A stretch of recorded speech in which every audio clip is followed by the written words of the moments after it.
and welcome to my Biodiversity Project. I hope you enjoy. Have you ever stopped to see how many different kinds of organisms live in your backyard? Imagine the variety of species on a whole planet. This is called biodiversity, the variety of life in the world or in a particular habitat. It plays an important role since it provides functioning ecosystems that supply with essential needs like oxygen and water. But there are threats to biodiversity, like pollution, urbanization, and invasive species. We will focus on invasive species. But what are invasive species?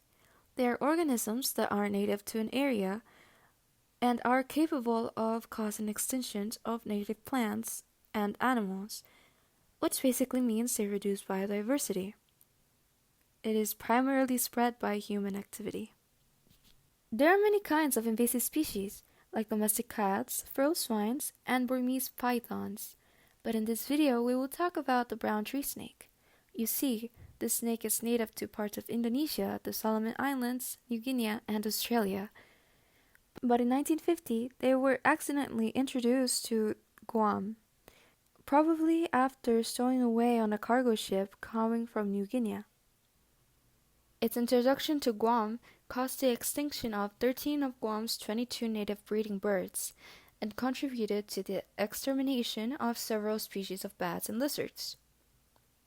12 of Guam's forest birds were especially impacted, with 10 species extinct and the other 2 greatly reduced.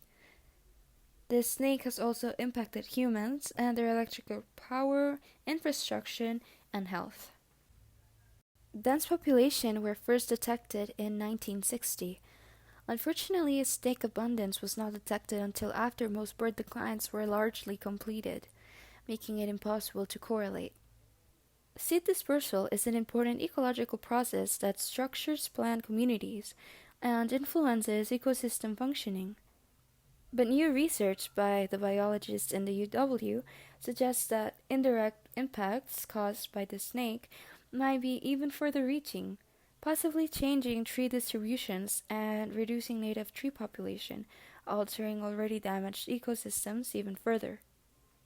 The Micronesian starling is one of the 2 remaining native forest bird species on Guam.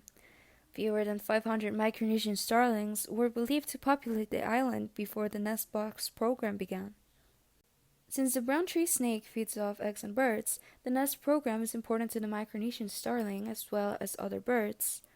When the tree snake grew in population, the Micronesian starling and other birds couldn't keep up and began to decrease.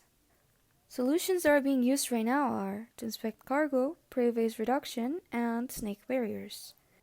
The primary one is inspection, since one employee can maintain about 175 traps or 1 search dog. Search dog helps find 60 to 90% of snakes in cargo. The United States government annually gives several $1,000,000 to inspect cargo. Thanks to this, it's easy to investigate.